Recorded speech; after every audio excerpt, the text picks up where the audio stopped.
एक आदमी की 4 पत्नियां थीं। वह अपनी चौथी पत्नी से बहुत प्यार करता था और उसकी खूब देखभाल करता। वह उसको सबसे श्रेष्ठ देता। वह अपनी तीसरी पत्नी से भी प्यार करता था और हमेशा उसे अपने मित्रों को दिखाना चाहता था। हालांकि उसे हमेशा डर था कि वह कभी भी किसी दूसरे इंसान के साथ भाग सकती है। वह अपनी दूसरी पत्नी से भी प्यार करता था। जब भी उसे कोई परेशानी आती तो वे अपने दूसरे नंबर की पत्नी के पास जाता और वो उसकी समस्या सुलझा देती।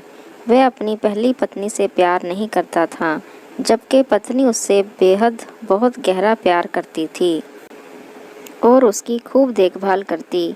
एक दिन वह बहुत बीमार पड़ गया और जानता था कि जल्दी ही वह मर जाएगा।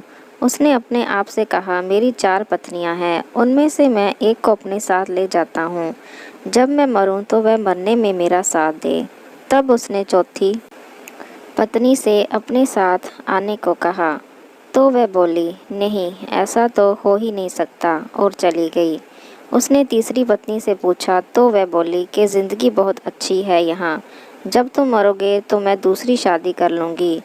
उसने दूसरी पत्नी से कहा तो वह बोली, माफ़ कर दो, इस बार मैं तुम्हारी कोई मदद नहीं कर सकती। ज़्यादा से ज़्यादा मैं तुम्हारे दफनाने तक तुम्हारे साथ रह सकती हूँ। अब तक उसका दिल बैठ सा गया और ठंडा पड़ गया। तब एक आवाज़ आई, मैं तुम्हारे साथ चलने को तैयार हूँ। तुम जहाँ जाओगे मैं तुम्हारे साथ चलने को तैयार हूँ। तुम जहाँ जाओगे मैं तुम्हारे साथ चलूँगी। उस आदमी ने जब देखा तो वह उसकी पहली पत्नी थी।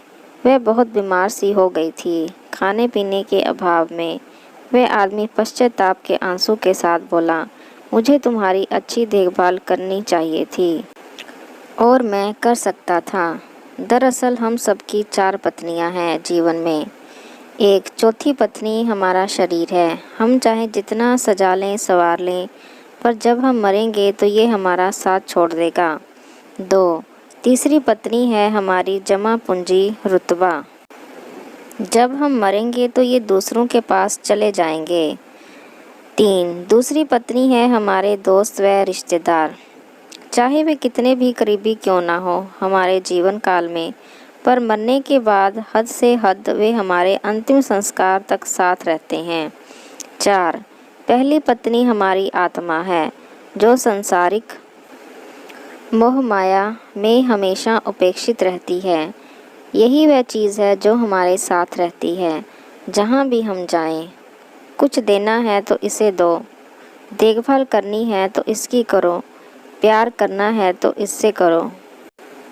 मिली थी ज़िंदगी किसी के काम आने के लिए, पर वक्त बीत रहा है कागज़ के टुकड़े कमाने के लिए। क्या करोगे इतना पैसा कमाकर? ना कफन में जेब है ना कब्र में अलमारी, और ये मौत के फरिश्ते तो रिश्वत भी नहीं लेते।